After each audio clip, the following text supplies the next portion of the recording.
এই মুহূৰ্তৰ breaking news সৰ্বতৰ Chutia যুৱ সন্মিলন অসম চমুকৈ CYSA ধনশিৰি জিলা সমিতিৰ পুত্তলিকা দাহৰ প্ৰতিবাদী কাৰ্যসূচী ৰূপায়ণ মুখ্যমন্ত্ৰী ডক্টৰ হিমন্ত বিশ্ব শৰ্মাৰ নেতৃত্বাধীন অসম চৰকাৰে চুতীয়া জনগোষ্ঠীৰ লগতে 6 জনগোষ্ঠীৰ জনজাতিকৰণৰ ক্ষেত্ৰত অসম চৰকাৰৰ মন্ত্ৰী পৰ্যায়ৰ কেবিনেট সমিতিয়ে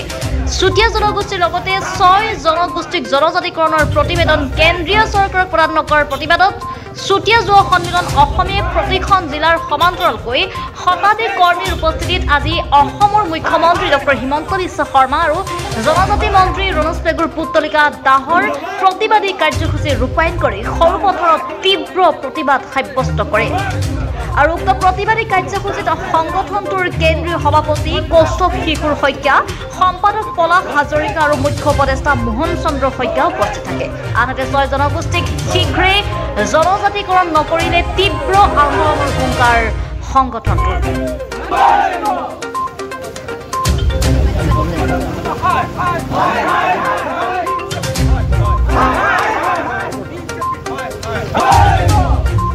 আজি চুতীয়া যুৱ সন্মিলন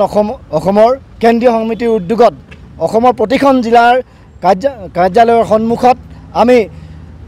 অসমৰ মুখ্যমন্ত্ৰী হিমন্ত বিশ্ব শৰ্মা আৰু জনজাতি মন্ত্ৰী ৰণোজ পেগু ডাঙৰীয়াৰ প্ৰতিমূৰ্তি প্ৰজ্বলন কৰি আমি প্ৰতিবাদ সাব্যস্ত কৰিব বিচাৰিছোঁ যে আপোনালোকে নিশ্চয় গম পাইছে যোৱাকালি অসমৰ লোকসভাত জনজাতি পৰিক্ৰমা মন্ত্ৰীজনে স্পষ্টভাৱে জনাইছে যে অসমৰ মন্ত্ৰীসভাৰ পৰা যি প্ৰতিবেদন পঠিয়াব লাগে সেই প্ৰতিবেদন নপঠিওৱাৰ বাবে আজিলৈকে অসমৰ 6 জনগোষ্ঠী জনজাতিকৰণৰ যিটো বিষয় সেই বিষয়টো আগবঢ়া নাই গতিকে আমি ইয়াৰ যোগেদি চুতীয়া যুৱ সন্মিলন অসমে আমি অসমৰ মুখ্যমন্ত্ৰীজনৰ লগতে কেন্দ্ৰীয় চৰকাৰক আমি ইয়াৰ পৰা হকিয়াই দিব বিচাৰিছোঁ যে অতি সোনকালে চুতীয়া জনগোষ্ঠীকে মুখ্য কৰি অসমৰ 6 জনগোষ্ঠীক জনজাতিকৰণৰ মৰ্যাদা প্ৰদান কৰিব লাগে ইতিমধ্যে আপোনালোকে গম পাইছে যে যোৱা নিৰ্বাচনসমূহত তেওঁলোকে আমাক প্ৰতিশ্ৰুতি প্ৰদান কৰিছিল যে তেওঁলোকে শাসনলৈ অহাৰ 100 দিনৰ ভিতৰত চুতীয়া জনগোষ্ঠীকে মুখ্য কৰি অন্যান্য 6টা জনগোষ্ঠীক জনজাতি মৰ্যাদা প্ৰদান কৰিব কিন্তু সেই প্ৰতিশ্ৰুতি প্ৰতাৰণাত পৰিণত হ'ল গতিকে এই প্ৰতাৰণাৰ আমি তীব্ৰ নিন্দা কৰিছোঁ আৰু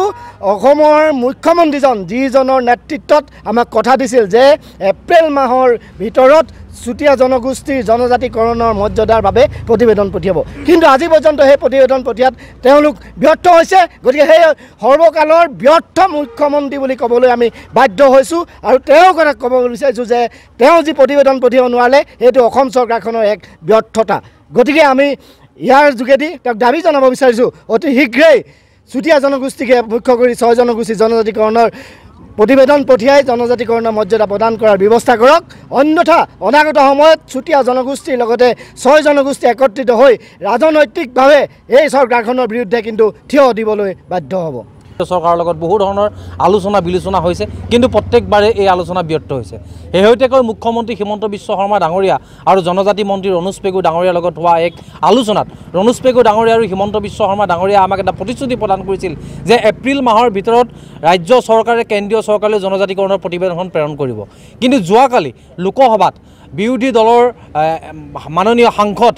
প্ৰদ্যুৎ বৰদলৈ আৰু ৰকিবুল হুছেইনে সোধা এক প্ৰশ্নৰ উত্তৰত জনজাতি পৰিক্ৰমা মন্ত্ৰীজনে স্পষ্টভাৱে জনাইছে যে ৰাজ্য চৰকাৰে বৰ্তমানলৈকে কেন্দ্ৰীয় চৰকাৰলৈ জনজাতি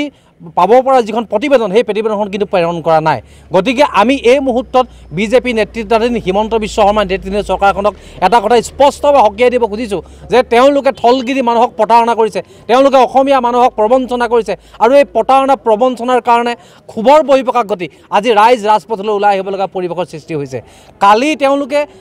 লোকসভাত যেতিয়া স্পষ্টভাৱে জনালে যে ৰাজ্যসভাৰ বিলখন এতিয়ালৈকে তেওঁলোকে কেন্দ্ৰীয় চৰকাৰলৈ প্ৰেৰণ কৰা নাই ইয়াৰ পিছত আমি প্ৰতিবাদৰ ভাষা বিচাৰি পোৱা নাই আমি শেষত সকলো একত্ৰিত হৈ এটা কথাত আমি উপনীত হ'ব বিচাৰিছোঁ যে আগন্তুক যি 26ৰ নিৰ্বাচন এই নিৰ্বাচনত আমি আমাৰ এই যি ক্ষোভৰ বহিঃপ্ৰকাশ এই বহিঃপ্ৰকাশ আমি এবাৰ দিল্লীলৈ নহয় আমি প্ৰত্যেকজন থলগিৰি মানুহৰ কাষলৈ আমি লৈ যাম আমাক কৰা প্ৰতাৰণা প্ৰবঞ্চনা আমি থলগিৰি মানুহক বুজাম আৰু 26ৰ নিৰ্বাচনৰ আগত যদি আমাক দিয়া প্ৰতিশ্ৰুতি তেওঁলোকে পালন নকৰে তেনেহ'লে নিশ্চিতভাৱে তেওঁলোকে ইয়াৰ প্ৰত্যুত্তৰ লাভ কৰিব ধন্যবাদ